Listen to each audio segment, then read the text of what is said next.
अरे पंढरीच्या वारीला वारकरी चालला, अरे आषाढी कार्तिकी एकादशीला, बाई बघा, आषाढी कार्तिकी एकादशीला पंढरीच्या वारीला वारकरी चालला,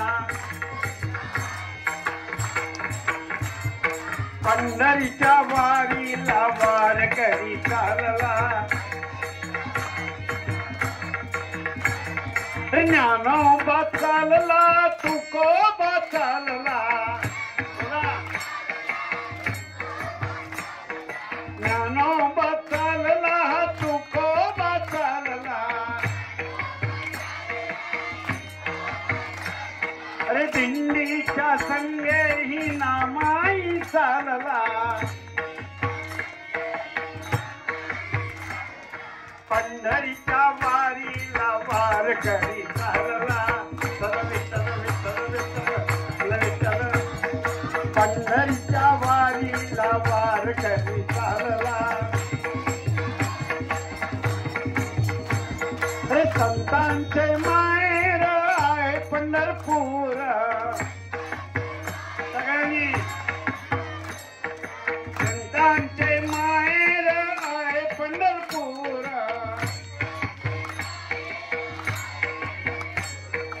चंद्रभागेचा पवित्र तीर,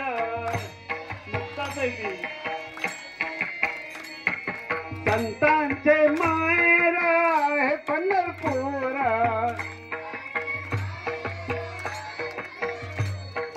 संतांचे माहेर आहे पंढरपूर, अरे चंद्रभागेचा पवित्र तीर, बोला पंढरीच्या वारीला वारकरी चालला, पंढरीच्या वारीला वारकरी चालला, पंढरीच्या वारी मुखाने म्हणसी रामकृष्ण हरी, अरे मुखाने म्हणसी रामकृष्ण हरी, ओ रामकृष्ण हरी जय जय रामकृष्ण हरी, ओ रामकृष्ण हरी जय जय रामकृष्ण हरी, बोला पंढरीच्या वारीला वारकरी चालला, पंढरीच्या वारीला वारकरी चालला, हो महादेव आणि हनुमान मंदिर आध्यात्मिक पीठाची दिंडी पंढरपूर मध्ये पोहोचलेली आहे, हो म्हणा. सगळ्यांचं आत्ताच चंद्रभागेमध्ये स्नान झालेलं आहे, हो म्हणा. नीट कान देऊन ऐका, ज्यांना पांडुरंग आणि रुक्माईचं दर्शन घ्यायचंय. 5 किलोमीटर लांबीची भली मोठी गोपाळपुऱ्यापर्यंत रांग लागलेली आहे. एक रात्र एक दिवस दर्शन बारीमध्ये दर्शनासाठी उभं राहावं लागेल.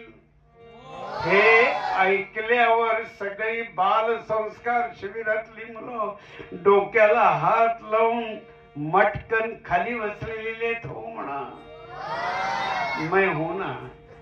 हरिभक्त परायण नवल महाराज, शिवाजी महाराज, मामा मध्यंची दिंडी बाल संस्कार केंद्राची पंढरपूर मध्ये आले. पटकन VIP दर्शन द्या. बिचारे सगळे पांडुरंगाच्या चरणावर मस्तक ठेवतील, आशीर्वाद घेतील, प्रसाद घेऊन ते परत पाथरवाडीच्या बाल संस्कार केंद्रात येतील. आता मात्र जोरात ए तू समोर बसलाय आणि मला हे करतो, हल्लं पाहिजे. आर्यन टाळ वाजय, मधुंग वाजय, मधुर वाजय विणा.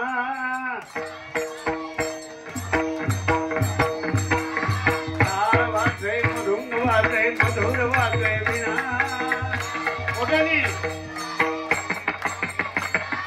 पंढरीच्या वारी मध्ये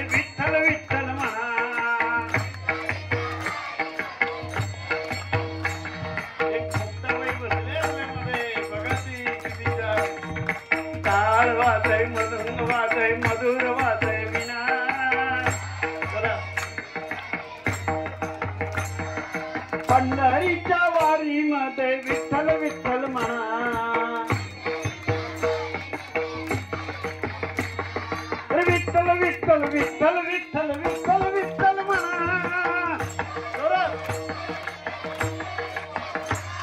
अरे विठ्ठल विठ्ठल विठ्ठल विठ्ठल विठ्ठल विठ्ठल म्हणा.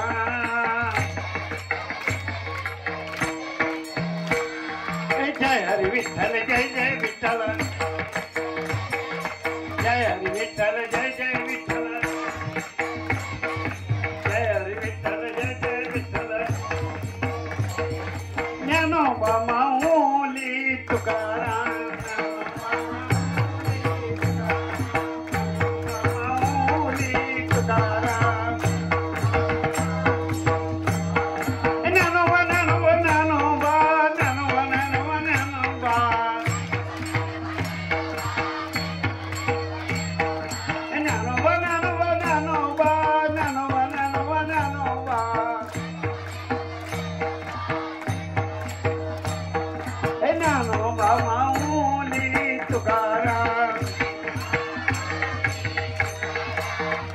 तुकाराम ज्ञानबा तुकाराम ज्ञानबा तुकाराम ज्ञानबा तुकाराम तुकाराम तुकाराम तुकाराम तुकाराम तुकाराम तुकाराम तुकाराम तुकाराम ज्ञानबा तुकाराम ज्ञानबा तुकाराम.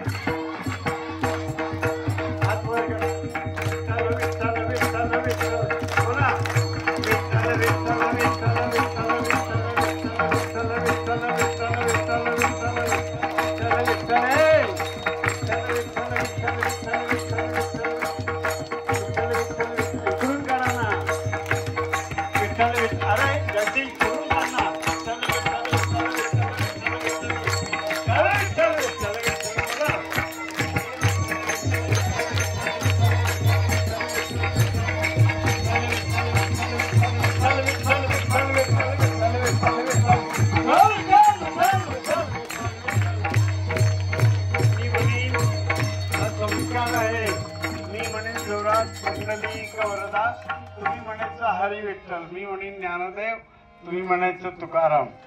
पुंडलिक वरदा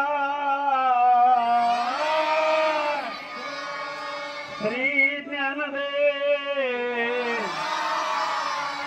पंढरीनाथ भगवान की, माऊली ज्ञानेश्वर महाराज की, जगद्गुरु तुकाराम महाराज की.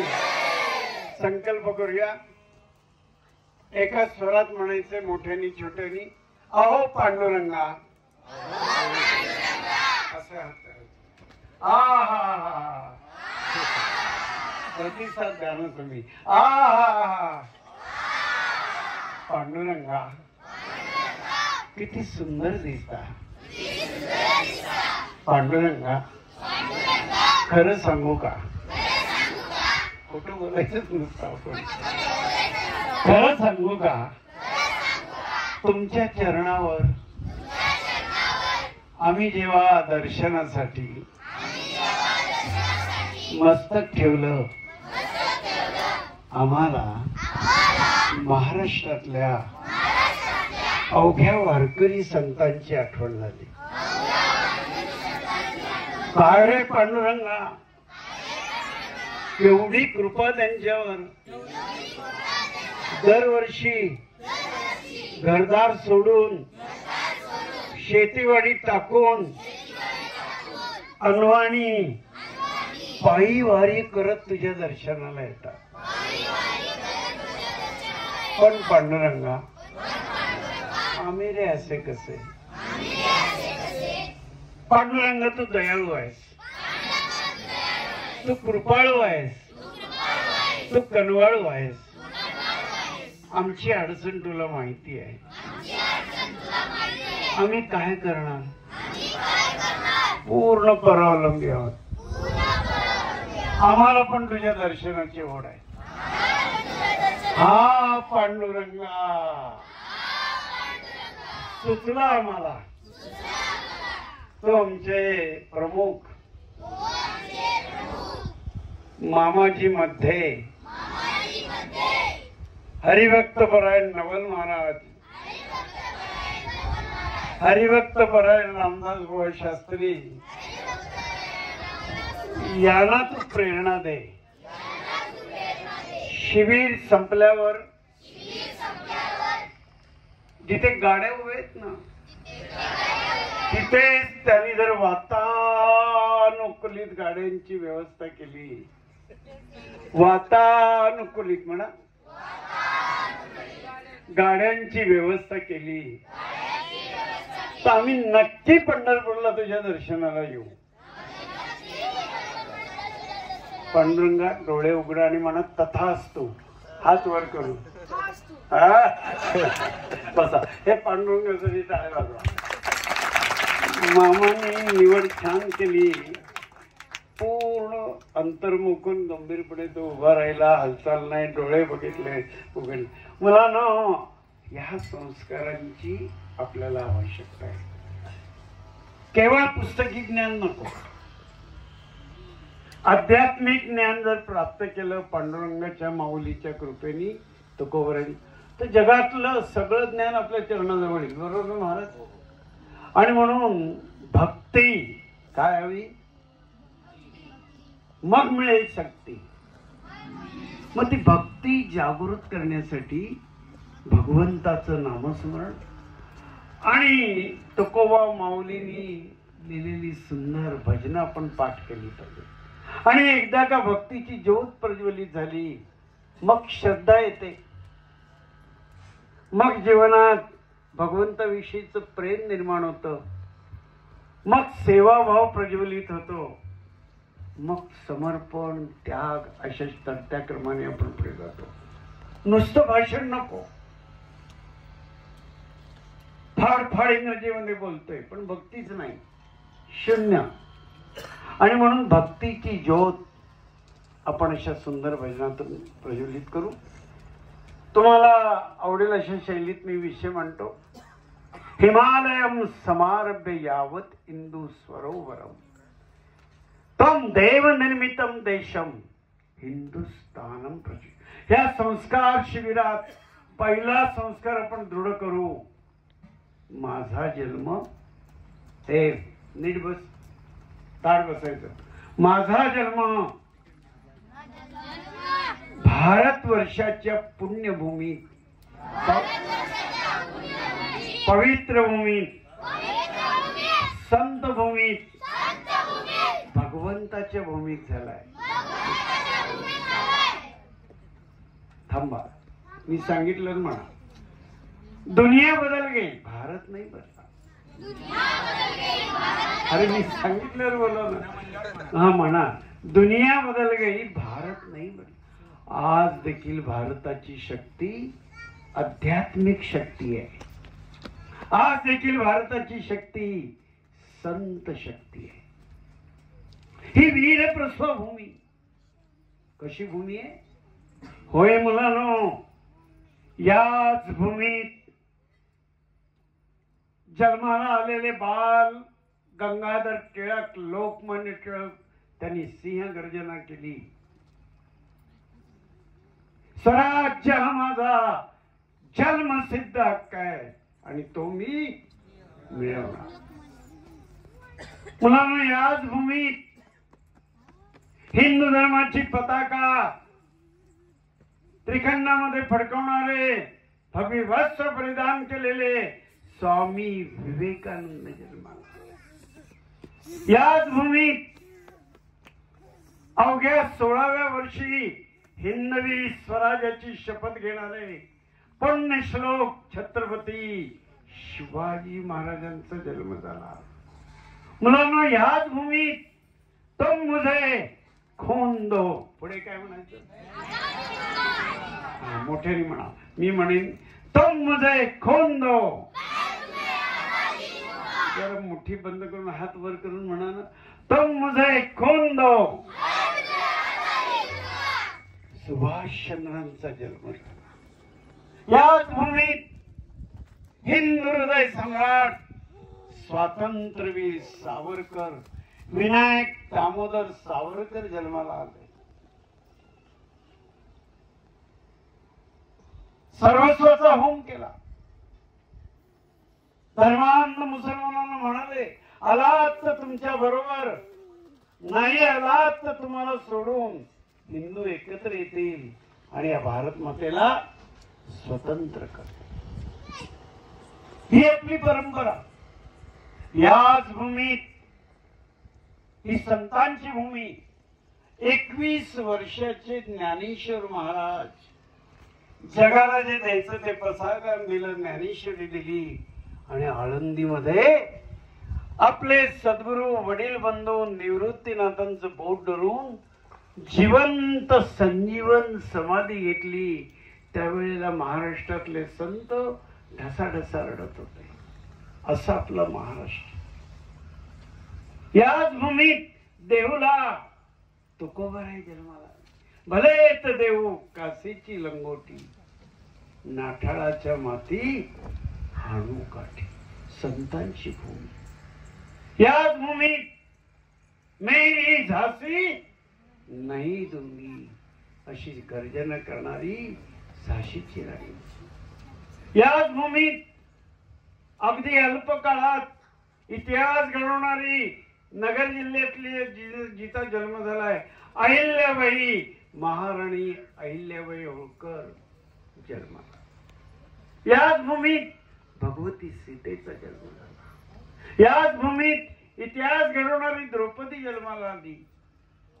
अशी ही भूमी. आणि याच भूमीत तुमचा जन्म झालाय. हो म्हणा. तुमचा कोणाचाही जन्म अमेरिकेत, केनिया, आफ्रिका, सिंगापूर, न्यूयॉर्क मध्ये नाही झाला. कुठे झाला? भारतात. म्हणा, आमचा जन्म भारत वर्षाच्या पुण्यभूमीत झालाय. आम्हाला आमच्या भूमीचा, भारत देशाचा अभिमान आहे. या संस्कार शिबिरातून आम्ही चांगले संस्कार ग्रहण करू आणि भारत मातेला विश्वविजयी करण्यासाठी आम्ही मोठे होऊ. आता जर तुम्हाला मोठं व्हायचं असेल तर मोठ्या परिश्रमपूर्वक निसर्गाच्या सानिध्यात शेतकऱ्याच्या शेतात हे संस्कार शिबिर आयोजित केले. मग आम्ही शिबिराच्या प्रत्येक सत्राकडे लक्ष दिलं पाहिजे. अनुशासन पाळलं पाहिजे. शिस्त पाळली पाहिजे. प्रत्येक सत्रात वेळेवर येऊन नीट रांगेत बसलं पाहिजे. जो काही प्रसाद भोजन म्हणून मिळेल, वा काय छान झाले आमटी, जरी तिखट झाली असली तरी काय म्हणायचं, हा हा सुंदर झाले. जे प्रसाद मिळेल तो आनंदाने ग्रहण करायचा आहे. मग तुमची मनाची स्थिती कशी हवी, पहिली छोटीशी गोष्ट मी गोष्ट सांगत पुढे जाणार. कौरव पांडवांचे गुरु कोण? धनुर्विद्येची सांगा. द्रोणाचार्य. कौरव पांडवांचे धनुर्विद्येतले गुरु द्रोणाचार्य. त्यांनी ठरवलं कौरव पांडवांची धनुर्विद्येची परीक्षा घ्यायची. घनदाट वनराई मध्ये नेलं. 105 किती? एका उंच आम्र वृक्षावर मातीचा पक्षी ठेवला होता. काय ठेवला होता? त्यांना खुर्ची द्या ना. एक शिष्य यायला लागला. साष्टांग दंडवत केला. गुरु द्रोणांनी त्याला प्रश्न विचारला, वत्स काय पाहतोस? तो वत्स काय म्हणाला? शिष्य, आहा सुंदर आम्र वृक्ष, मस्त पिकलेली फळं लागलेली आहेत. म्हणजे तोंडाला पाणी सुटलंय. परीक्षा धनुर्विद्येची आणि याला आंबेखाडीची. एक टपली मारली, जा म्हणाले. दुसरा आला, शिष्योत्तम काय पाहतोयस? गुरुवर्य नील आकाश, सुंदर ढग, आकाशात विहार करणारे पक्षी पाहतो. जा म्हणाले. प्रत्येकाने अशी उत्तरे दिली. द्रोण गुरूंचा लाडका शिष्य कोण? तुम्हाला काय सांगतो सगळंच माहितीये, आम्हाला काही शिल्लक ठेवा. अर्जुनाला वीर महाभाऊ कोदंडधारी साष्टांग प्रणिपात केला. मुलांनो, नमस्कारामध्ये शक्ती आहे. तुम्हाला जर आपलंसं करायचं असेल तर विनम्रपणे हृदय अर्पण करत प्रणाम केला पाहिजे, चरणावर नतमस्तक झालं पाहिजे. लगेच नवल महाराज आपले होतील असं नाही करायचा. विनम्रपणे अर्जुनाला विचारलं, अर्जुना काय पाहतोस? अर्जुनाने जे उत्तर दिले ते लक्षात ठेव. गुरु द्रोणाचार्य, बस त्या आम्र वृक्षावर जो मातीचा पक्षी आहे त्याचा मला फक्त डोळा दिसतोय. काय दिसतोय? अर्जुनाचं लक्ष त्या डोळ्याकडे होतं आणि त्या डोळ्याचा भेद केला. मग तुम्ही दिवाळी खाऊचे डबे, करंजा, लाडू, चकल्या सगळं टाकून बरोबर आणलं असेल? हो म्हणून आणलंय. सगळे सुट्टीतले कार्यक्रम टाकून कंठ कात्रीनं मार्गावरून शिबिरात आला. मग या शिबिरात काही मिळालं पाहिजे का नाही? पाहते. मग या शिबिराकडे पूर्ण लक्ष द्यायचं. सुंदर थंड पाण्याचं स्नान का गरम पाणी पाहिजे? गरम पाणी मिळते का देतो तुम्ही? मला वाटलं थंड पाणी असेल. छान मोरपिसासारखा वारा, सुंदर गुलाबी थंडी, भगवंताचं पांघरुण आकाश, भगवंताची डनलॉकची गादी, मस्त मातीचं शेत, आनंदात राहा आणि पक्षासारखे बागळा आणि पूर्ण प्रत्येक सत्राकडे लक्ष द्या असा निर्धार करा. पहिली गोष्ट संस्कार. बच्चों को कार नहीं देना. संस्कार. आई आई आई कसे संस्कार करते? स्वामी विवेकानंदांचं नाव तुम्हाला माहिती आहे. बालपणीचं नाव नरेंद्र होतं. नीट ऐकायचे. घरी गेल्यावर सगळ्या कुटुंबाला एकत्र करून शिबिरात काय शिकलं सांगा. आई आई कसं विद्यापीठ असतं बरं का आयानो? आज आमचं आई नावाचं विद्यापीठ क्षीण होत चाललेलं आहे. नरेंद्र बालपणीचं नाव कोणाचं? विवेकानंद. नरेंद्र 10-11 वर्षाचा होता. डोळ्यात तेल घालून नरेंद्रची आई भुवनेश्वरी माता आपल्या नरेंद्रावर संस्कारांचं सिंचन करत होती. मुलांनो, ती भगवान महादेवाचं मंदिर आहे. भगवान शंकराची उपासक होती. असं म्हणतात नरेंद्र शिवाचा अंश घेऊन आलेला. परा पश्यंती मध्यमा वैखरी अखंड ओम नमः शिवाय.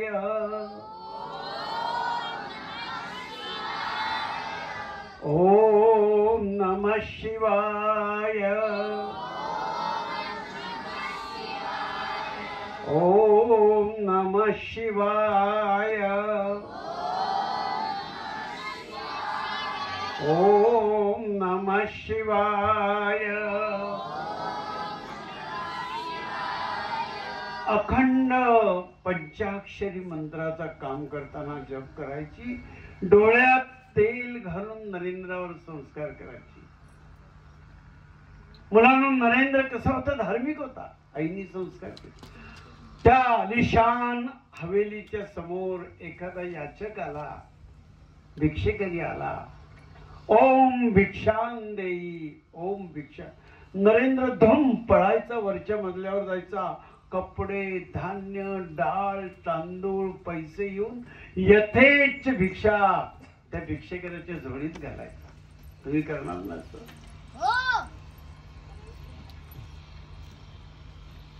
नरेंद्र थोडा मोठा झाला, 10-11 वर्षाचा. रोज एक दृश्य पाहायचा. काय पाहायचा? नरेंद्रचे वडील दत्त कलकत्त्यामधले प्रतितीयश वकील म्हणजे अधिवक्ता होते. सकाळचं ध्यान, स्नान, पूजा झालं, भोजन झालं. ठीक 10 वाजता आपल्या सहाय्यक सेवेकऱ्याला बरोबर घेऊन काळे कपडे घालून त्या सेवकाच्या हातात पेटी, त्याच्या पाठीवर मार. त्या हवेलीच्या बाहेर रस्त्यावर यायचे. नरेंद्र पाहायचा रस्त्यावर दरवाजाच्या बाहेर 2 घोड्यांचा टांगा बग्गी असायची. ताट बसा, पोक नाही करायचं. आणि नरेंद्र पाहायचा आपले बाबा. अरे मुलांनो, तो वडिलांना डॅडी नाही म्हणायचा, तुम्ही म्हणता. हो म्हणा. आई मत, होय आम्ही आई बाबा म्हणतो. नाही तुझं एक शिणावाला. आणि नरेंद्र पाहायचं की आपले बाबा आयटीत जाऊन टांग्यात बसायचे आणि वर टांगेवाला, त्याच्या हातात चाबूक आणि लगाम. आणि ते बाबा बसले की तो टांगेवाला चाबूक घेऊन खेचाट घोड्याच्या पाठीवर मारायचा. घोडा उधळायचा. चालत. एक दिवस नरेंद्रने ठरवलं, बस कल हम भी जाएंगे बाबा के साथ, डॅडी के साथ नाही. दुसऱ्या दिवशी 10 वाजता बाबा निघाले. हात धरले. बाबा आज मी टांग्यातून तुमच्यावर येणार. नरेंद्र बाजूला, मला न्यायालयात खूप काम आहे. भुवनेश्वरी धावत आली. माझ्या लाडक्या बाळाने पहिल्यांदाच बग्गीत बसण्याचा हट्ट केला आणि तुम्ही नाही म्हणता.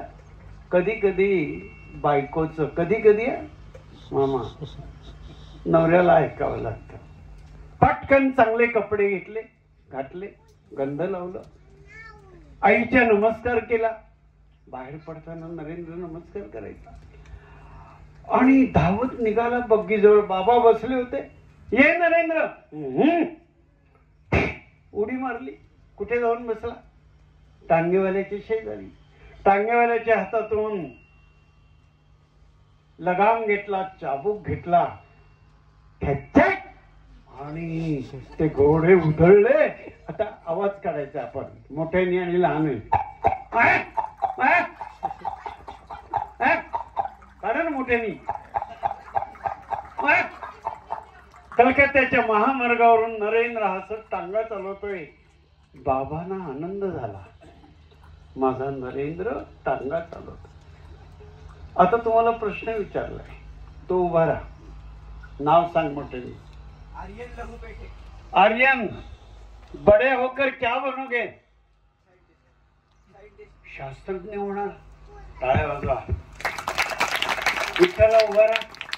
नाव सांग. स्वराज, मोठेपणी कोण होणार? सचिन तेंडुलकर. मुक्ताबाई उभी राहा. नाव सांग. यशस्वी रामदास गव्हाणे. यशस्वी, तू काय ठरवलंयस? मी मोठा झाल्यावर कोण होणार? डॉक्टर. पैसे खाण्यासाठी का सेवा करण्यासाठी? सेवा करण्यासाठी. सेवा करण्यासाठी. मुक्ता, फार सगळे हुशार मुले.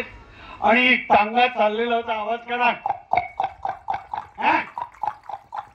आणि नरेंद्रच्या बाबांना आनंद झाला. नरेंद्र मोठेपणी तू कोण होणार? नरेंद्र मोठेपणी कोण होणार? टांगा चालवण्याच्या आनंदात नरेंद्र सांगितलं, बाबा मी टांगेवाला होणार. पाहिलं, तू शास्त्रज्ञ होणार, ती चिकित्सक डॉक्टर होणार, तू कोण होणार? क्रिकेटर होणार. आणि नरेंद्र म्हणाला, मी टांगेवाला होणार. मी टांगेवाला होणार असं ऐकल्यावर बाबांचा चेहरा खचक पडला. काय झालं? कार्टे म्हणून डोळ्यात तेल घालून आम्ही संस्कार केले आणि म्हणतो टांगेवाला होणार. दिवसभर न्यायालयामध्ये त्यांचं लक्ष लागलं नाही. सूर्यास्त झाला. त्याला एक मार रे. काय असा खाली बघतो? नीट बस. संध्याकाळ झाली, सूर्यास्त झाला. भुवनेश्वरी मस्ता हवेलीच्या बाहेर येऊन नरेंद्रची वाट बघायला लागली. आता माझा नरेंद्र येणार, मिठी मारणार, पापी घेणार. टांगा आला. पहिल्यांदा टांग्यातून नरेंद्रचे वडील उतरले. आईने पाहिलं, चेहऱ्यावरचे भाव काही नीट नाहीत, काहीतरी गडबड दिसली.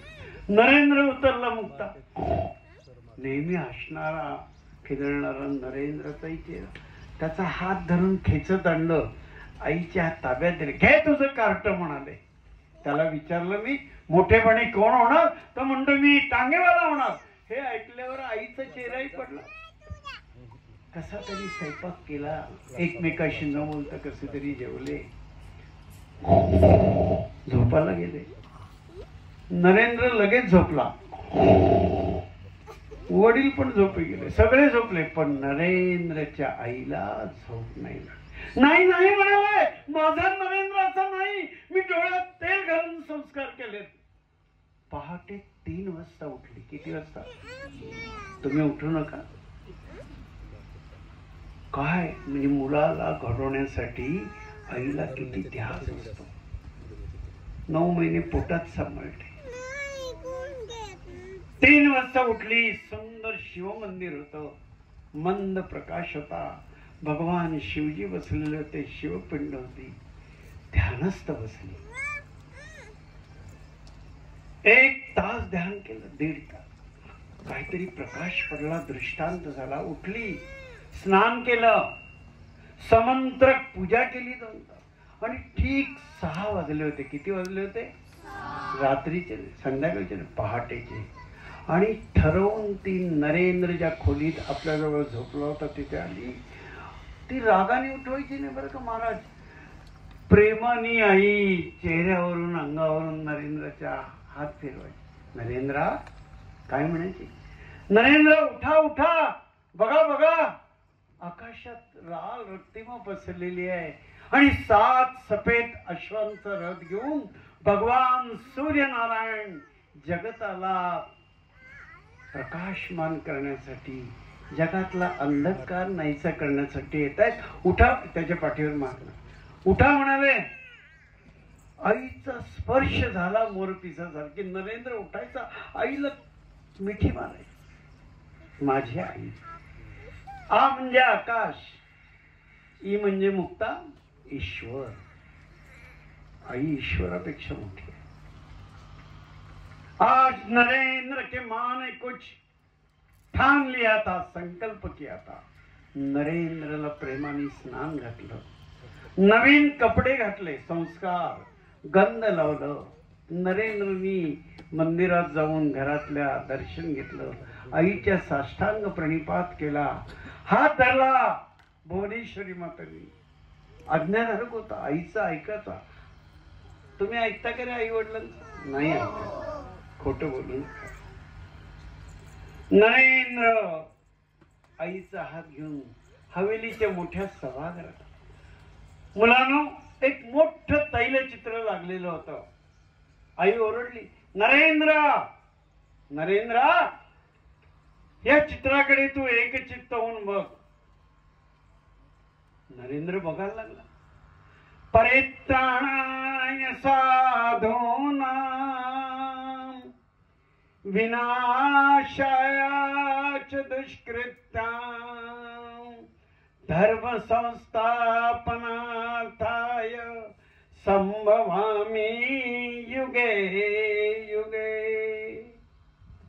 कुरुक्षेत्रावरचं महाभारत युद्धाचं चित्र होतं. नरेंद्र एकचित्त होऊन पाहायला लागला. नरेंद्रने पाहिलं 18 औक्षणी कौरव पांडवांचं युद्ध. सैन्य पसरलंय, घोडेत, हत्ती आहे, पायदळ आहे, उंट आहेत. नरेंद्रने पाहिलं धुरळा उडालाय आणि युद्धभूमीच्या मध्ये महापराक्रमी वीर भाऊ, कोदंडधारी, विश्वातला श्रेष्ठ धनुर्धारी अर्जुनाचा रथ उभाय. नरेंद्रला आश्चर्य वाटलं.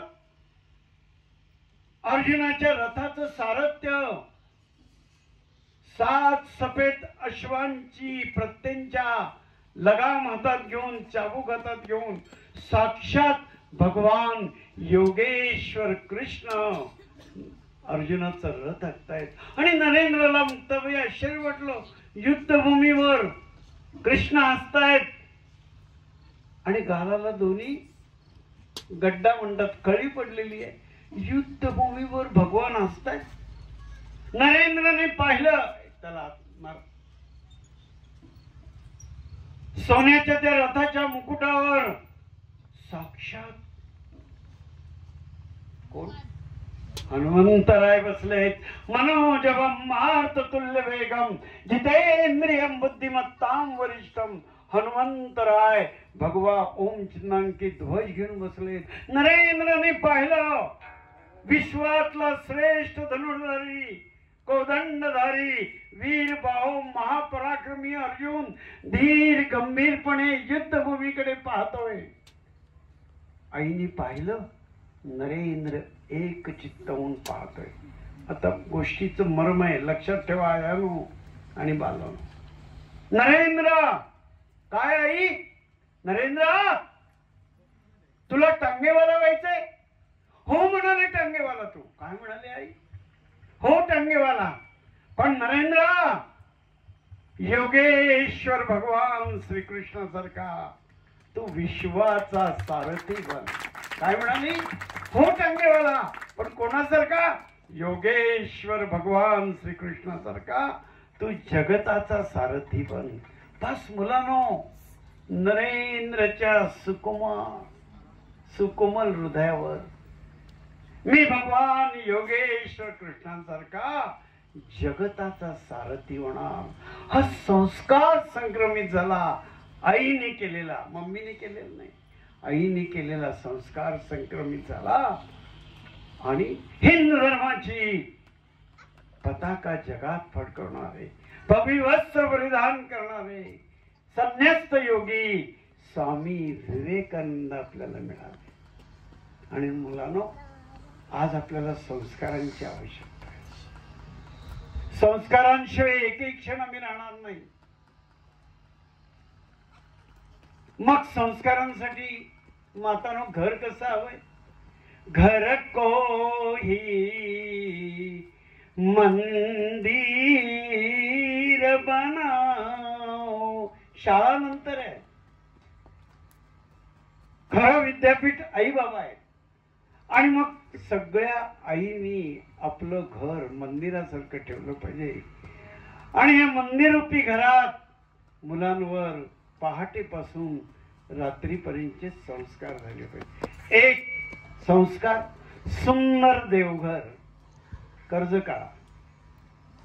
वडील सवळं नेसून, पवित्र वस्त्र नेसून समंत्रक पूजा करतायत हे मुलांना पाहून द्या. नाही तर शहरात तर वडील फक्त पादत्राणानं चकाकी करतायत एवढंच पाहतात मुलं. आईच पूजा करते. वडिलांनी घरातली समंत्रक पूजा केली पाहिजे आणि घरातल्या मुलांनी ती पाहिली पाहिजे. एक. दोन, संस्कारांसाठी किमान रात्रीचं भोजन मुलांसह सगळ्यांनी एकत्र केलं पाहिजे. आणि ते करताना मुखी घास घेता, हा जोडा, करावा विचार. मुखी घास घेता करावा विचार. कशासाठी हे अन्न मी सेवणार. घडो माझिया हातुनी देश सेवा. म्हणून मिळावी मला शक्ती देवा. जय जय रघुवीर समर्थ. किमान रात्रीचं भोजन एकत्र आणि भोजन मंत्र म्हणून, भगवंताचा प्रसाद म्हणून, हे यज्ञ कर्म म्हणून ते भोजन आईने केलेलं आपण प्रेमाने ग्रहण करायचंय. हाही संस्कार आहे. मुलांच्या संस्कारासाठी वर्षातून एकदा पालकांनो मुलांना तीर्थयात्रेला घेऊन जाणार. कधी आळंदी, कधी देहू, कधी पंढरपूर, कधी तिरुपती, कधी वैष्णवदेवी. वर्षातून एकदा कुटुंबानी तीर्थयात्रा केली पाहिजे. वर्षातून एकदा मुलांच्या बाबांनी व्रतस्थ राहून, एकभुक्त राहून ज्ञानेश्वरी, तुकाराम गाथा, रामचरित मानस एखाद्या ग्रंथाचं वाचन केलं पाहिजे. मुलांच्या संस्कारासाठी कुटुंबाचा एक उपवास, एक दिशा, एक लक्ष एकादशीचं व्रत असावं, असं काही केलं तर मुलांवर चांगले संस्कार होतील. कसे संस्कार पालकांना असतात? त्या आईच्या गर्भात होतात मामा, नंतर नाही होत. नगर जिल्ह्यात पाथर्डी नावाचं गाव, महाराष्ट्रातले मोठे संत, नाव घेऊन सांगतो, हरिभक्त परायण मुकुंद काका अड्डेवळेकर, प्रज्ञाचक्षू मुलांना अंध, सगळी ज्ञानेश्वरी त्यांची कंठस्थ आहे. त्यांचा मुलगा गोविंद महाराज मोठा संत आहे. गोविंदाच्या होणाऱ्या प्रत्येक संततीकडे आम्ही काका म्हणतो. काकाने लक्ष दिलं. एक विलक्षण चित्र मी पाहिलं मामा. गोविंदाची पत्नी 7व्या महिन्यात होती. स्वाती आई साक्षी ऐकते ना. काशीचे 4 वेदांचे उद्घाते द्रविड शास्त्री पाथर्डीला, जसे आता 8 दिवस हे आहेत, 8-10 दिवस मुक्कामाला होते. घरातलं विलक्षण चित्र मातानो. पहाटे 3 वाजता कुटुंब उठायचं. शास्त्रीजींचं स्नान, अग्निक पूजा झाल्यावर ठीक 5:30 वाजता द्रविड शास्त्री काकांच्या मोठ्या देवघरात प्रवेश करायचे. मध्ये देव, डावीकडे चौरंग आणि भागवत ग्रंथ असायचा. त्यांच्या समोर पाटावर त्यांची सून गरोदर बसायची, बाकी सगळे बाहेर बसायचे. 9 दिवस त्या सुनेनी जगातल्या श्रेष्ठ वैदिकाच्या मुखातून भागवत ऐकलं. तिने ऐकल्यापेक्षा आतल्या बाळाने ऐकलं. संस्कार. मी काही वर्षांनी गेलो, मला उत्कंठ होती ते बाळ कसं असेल. परत पाथर्डीला गेलो, तो 4थी मध्ये होता. कितवीला मुलांनो? मी गोविंदाला विचारलं, कुठे आला तो? शाळेतून. कसा होता? लांब शेंडी, केस कमी केलेले, शाळेचा गणवेश उतरवला, छोट धोतर नेसला, बंडी घातली, मला नमस्कार केला. मुलांनो, काल्पनिक कथा नाही. श्रीमद भगवत गीता या श्रेष्ठ ग्रंथाचे 18 अध्याय त्याचे स्वच्छ स्वरात कंठस्थ होते.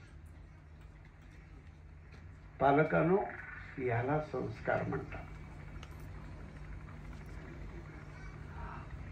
कुंभार जसा ओल्या मातीला आकार देतो आणि सुंदर कलाकृती तयार करतो, हे तुमचं वय आहे. जर घरात मंदिरासारखं वातावरण असेल आणि सुंदर संस्कार झाले तर तुम्ही खूप मोठे व्हा. मग शिक्षण. मग आपल्या महाराष्ट्रात कर्मवीर भाऊराव पाटील यांनी रयत शिक्षणाचा पाया रचला. महाराष्ट्रात सतोष त्या प्रतिकूल काळात शाळा निर्माण केली. आपल्या महाराष्ट्रात महर्षी धोंडो कर्वे यांनी शिक्षणाचा पाया घातला.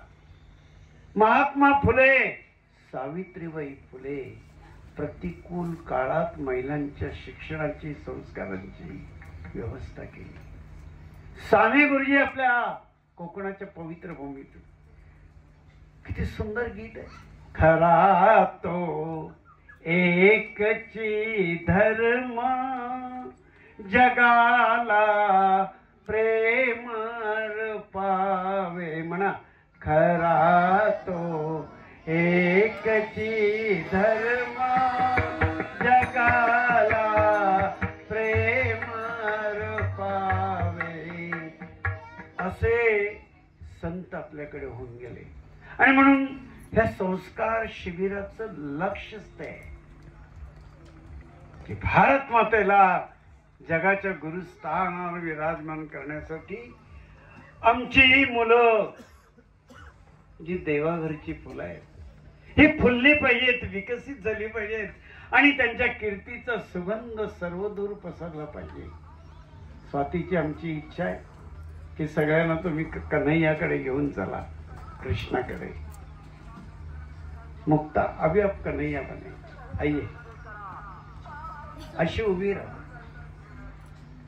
मला फार आवडली, घेऊन जाणार. अशी उभी राहा. हा तिला सांगावं लागत ना कन्हैया हसणे का कृष्णाकडे बघा दोन आपण छोटी भजन एकत्र म्हणू म्हणा टाळ्या वाजवा ताड बसा हे रागव नका बघू छोटी छोटी गैया छोटे छोटे ग्वाल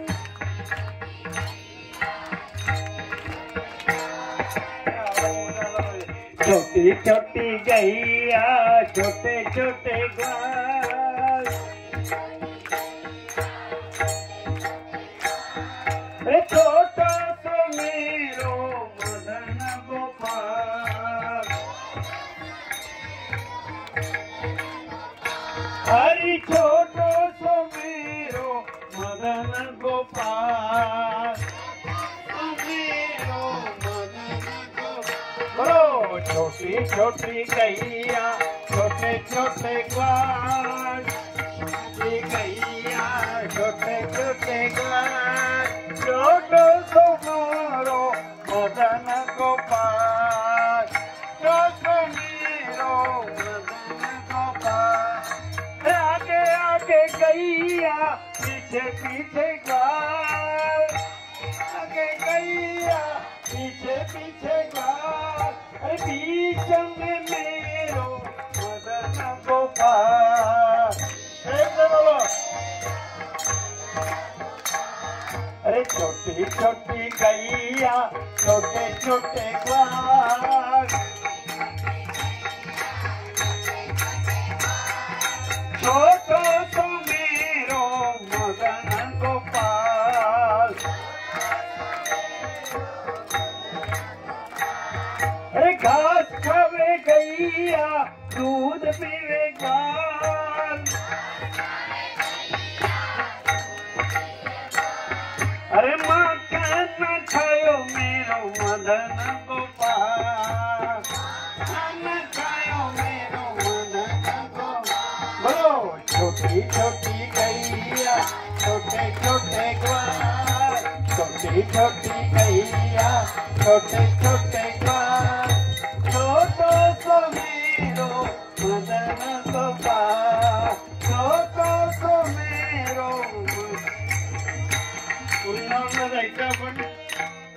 राधा ढूंढ रही किसी ने मेरा श्याम देखा सगळी म्हणायचं महिला म्हणा लता मंगेशकर राधा ए राधा राधा अरे राधा तेरा कन्हैया महादेव हनुमान आध्यात्मिक पीठ में खड़ा है बाल संस्कार केंद्र में राधा ढूंढ रही किसी ने मेरा श्याम देखा बोला राधा ढूंढ रही किसी ने मेरा श्याम देखा बोला राधा ढूंढ रही किसी ने मेरा श्याम देखा श्याम देखा राधा श्याम देखा अरे हंसो देखा श्याम देखा राधा श्याम देखा श्याम देखा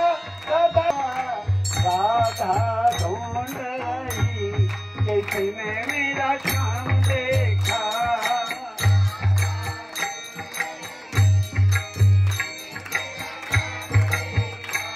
अरे राधा तेरा श्याम हमने गोकुल में देखा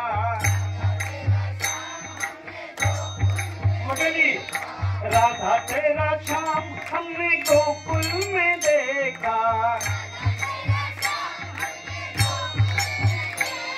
अरे गैया चराते हुए राधा तेरा श्याम देखा गैया चराते हुए राधा तेरा श्याम देखा श्याम देखा राधा श्याम देखा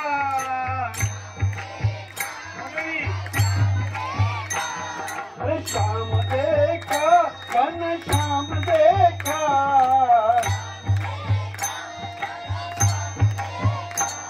राधा ढूंढ रही किसी ने मेरा श्याम देखा राधा ढूंढ रही किसी ने मेरा श्याम देखा आध्यात्मिक पिक में देखा, आध्यात्मिक पिक में देखा, राधा तेरा श्याम हमने पतरवड़ी में देखा। अरे भक्तों को दर्शन देते हुए राधा तेरा श्याम देखा,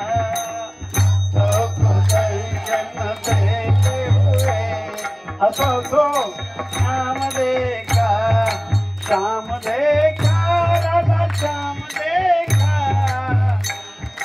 राधा श्याम देखा, राधा ढूंढ रही कि मेरा श्याम देखा, राधा ढूंढ रही कि मेरा श्याम देखा।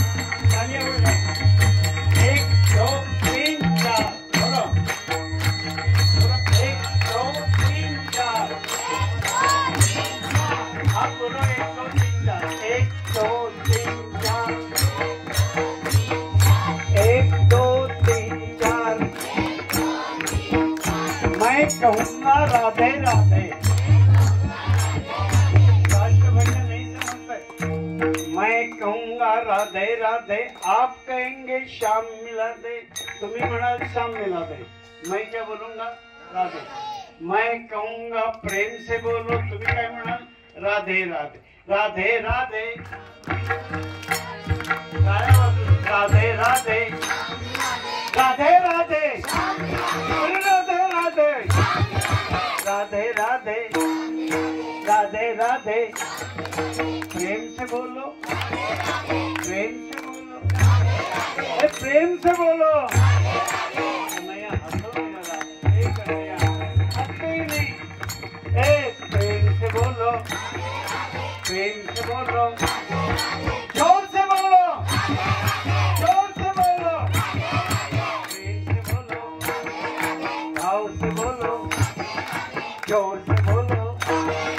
वृंदावन में राधे, वृंदावन में सूरत, वृंदावन में, वृंदावन में, गली गली में, पतरवड़ी में, शंकर मंदिर में, कुंज गली में, कुंज गली में, कुंज गली में, गोवर्धन में, गोवर्धन में, बंसी भट्ट में, बंसी भट्ट में, गोवर्धन में, बरसाने में, बरसाने में, बरसाने में, गोकुल वन में, वृंदावन में।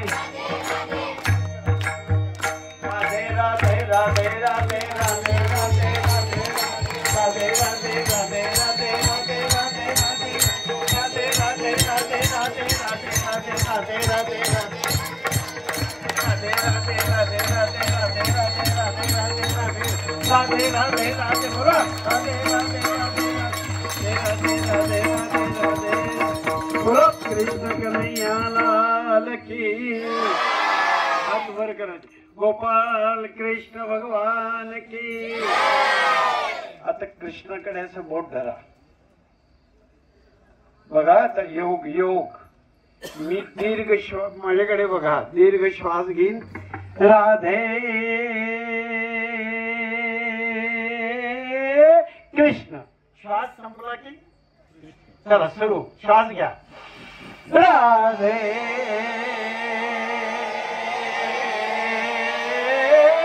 कृष्ण, परत श्वास घ्या, राधे